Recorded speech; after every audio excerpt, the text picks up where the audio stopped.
안녕하십니까. 센조비 시사만평으로 보는 오늘의 뉴스 시간입니다. 오늘은 독일 국채금리 연계형 파생 결합 상품에 대해서 다시 한번 패러디를 좀 하도록 하겠습니다. 지금 끊이지 않고 지금 원금이 날라가네, 뭐 1억 넣었더니 3천만 원이 되는 마법 은행이 있네, 뭐는 논란이 지금 은행 금융상품 중에 파생 금융상품이라는 거 있었습니다. 독일 국채금리 연계형 파생 결합 상품에 대해서 끊임없는 논란이 지금 계속 일고 있습니다. 이게 이제 여러분이 아시다시피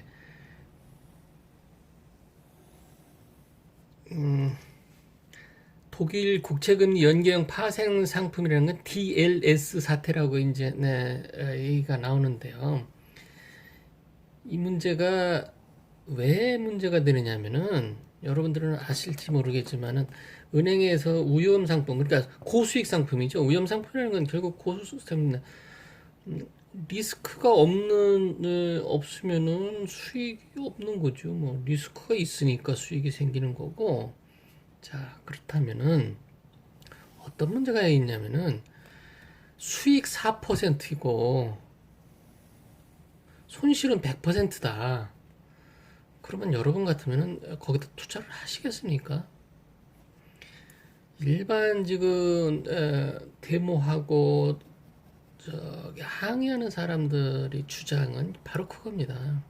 만약 내가 이 상품을 가입하려고 했는데 이게 창구 직원이 이거는 수익은 4%로 다른 상품보다 좀 조금 높지만은 손실은 100%는 나는 상품이에요 하면은 여러분 같으면 이 상품에 가입하시겠느냐고요. 절대로 않죠. 아니 수익 그렇게 따지면 거기다 투자할 바에는 수익 100%에 손실 100% 하는 상품에 투자를 하지 왜 거기다 투자를 하겠습니까? 여러분 같으면 하겠습니까? 그러니까 이게 이제 논란이 되는 게 이제 불안전 판매 아니냐. 그리고 창구 직원들이 특히 우리은행이라든지 KB, 하나은행 같은 경우 이게 이제 그 은행장들이 새로 부임을 하면서 아니면 뭐 기존 은행장들이 드라이브를 걸면서 또 그리 가면서 이 뭐냐면은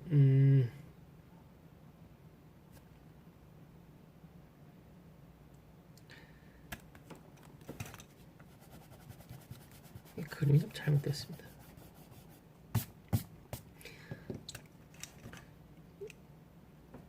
이게 고객들한테 부자 되게 만들어주는 이런 상품만이 되는 게 아니고 자기들한테 수익이 생기는 겁니다. 그러니까 고객들한테 거의 강매하는 거 아닙니까? 강매라고 보여죠.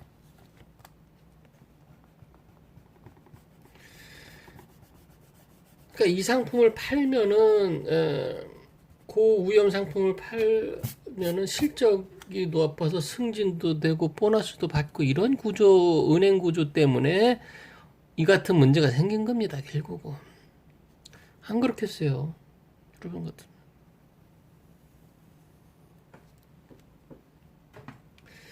이게 모든 문제가 그냥 생기는 게 아닙니다. 그런 문제가 있기 때문에 은행 창구 직원들은 나이 먹은 사람들, 잘 모르는 사람들한테 이런 거를 강매를 해서 파는 거고, 나이 먹은 사람들은 4%라고 하면 이건 뭐 신용 새마을 금고에서도 이게 쉽지 않은데 이런 게 있어요? 이렇게 하고서 가입을 한 겁니다.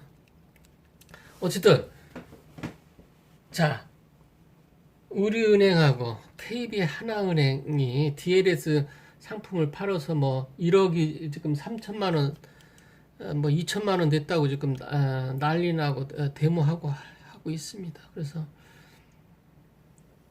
이런 사태가 벌어졌는데요.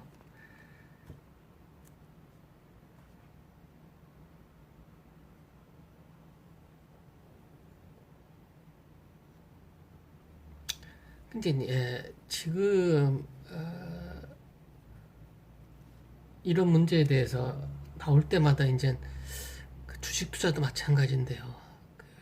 그 일반적으로 우리가 공격하는 말이 있습니다. 이게 반대 논리죠. 반대 논리 하는 말이 좀 있습니다. 그게 뭐냐면은 아니 투자건 저축 상품, 금융 상품은 개인 책임하에 하는 거지. 뭐 아무리 저기 은행 창구 직원이 들으라고 해도 내 돈을 그냥 은행 창구 직원이 책임진다는 말을 안 한 이상 그건 다 내가 본인 책임하에 투자한 건데 그걸 가지고 결과 그러면 100% 수익이 났을 때는 어떻게 할 겁니까?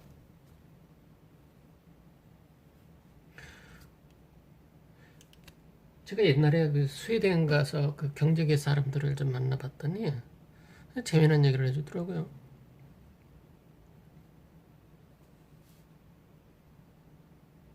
그 복지국가 개념인데 거기는 주식 투자를 하면은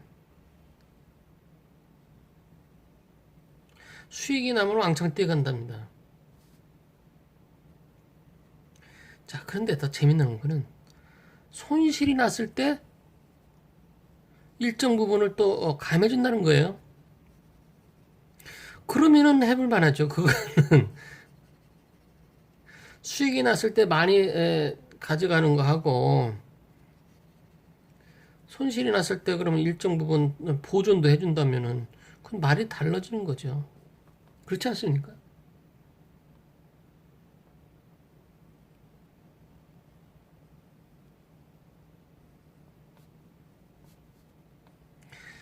그래서 어쨌든 여러분한테 이게 이제 그림을 이게 누구겠습니까? 마스크맨 같은 애 마스크맨.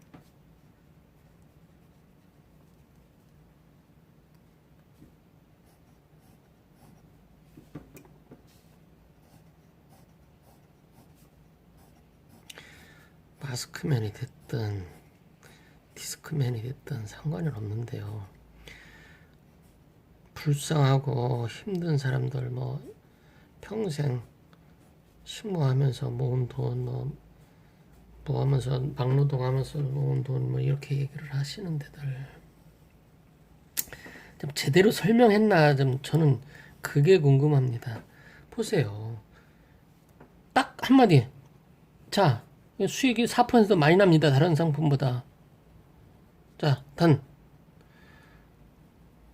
이럴 때는 100% 손실도 납니다. 100% 손실 그때 딴소리 하지 마세요. 이렇게 하고 가입을 시켰어야죠. 그러면 지금 같은 법적인 책임 문제가 하나도 없는 거죠. 그렇지 않습니까? 근데 그걸 은행이 하느냐? 그건 제 판단은 아니지만은 않는다는 거 아닙니까, 지금. 그러니까 문제가 생기는 거죠.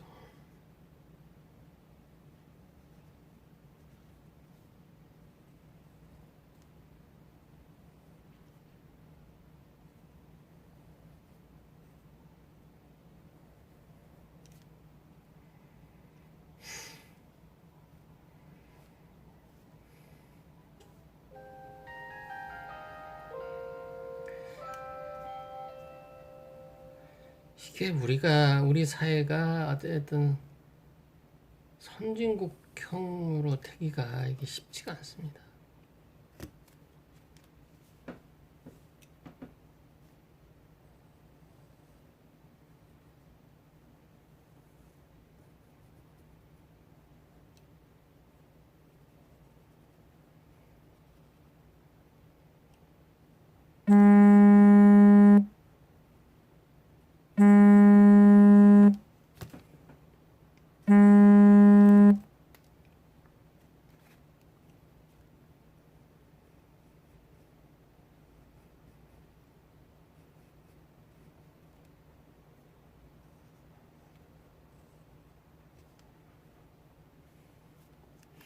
자, 어쨌든 이 마스크맨이 됐는지 모르겠습니다만은 여러분도 한번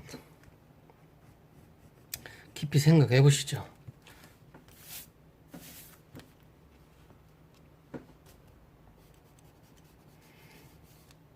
자, 그러면은 이제 센조비를 그리겠습니다. 센 놈만 조지고 비판하는 센조비입니다. 여기서는 센 놈은 누구겠습니까? 은행이죠. 뭐 정보도 적고 정보 비대칭한 일반 고객들이 어떻게 합니까? 이게 수익률이 4%고 손실률이 100%라고 하는 걸 어떻게 알겠어요? 그러면 제목을 한번 뭐라고 달아볼까요? 여기다가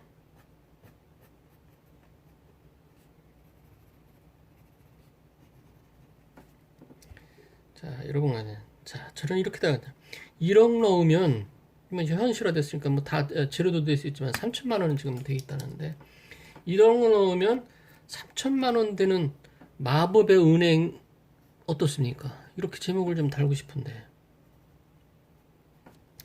자, 여기다가 1억 넣으면 3천만 원 되는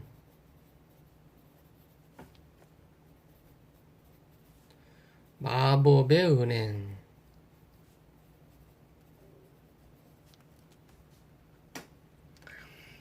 그리고 뭐 여기다가는 그렇게 하지 뭐. 우리은행, KB 하나은행, DLS 사태, 독일 국채금리 연계형 파생 결합 상품, 약탈적 판매 관행, 개인 관행이냐, 개인 투자 책임이냐, 이렇게 저 화두를 엮어서 여러분에게 그러니까 쪽에 SNS 상에다가 완성된 그림을 여러분들한테 선보이겠습니다. 자, 오늘도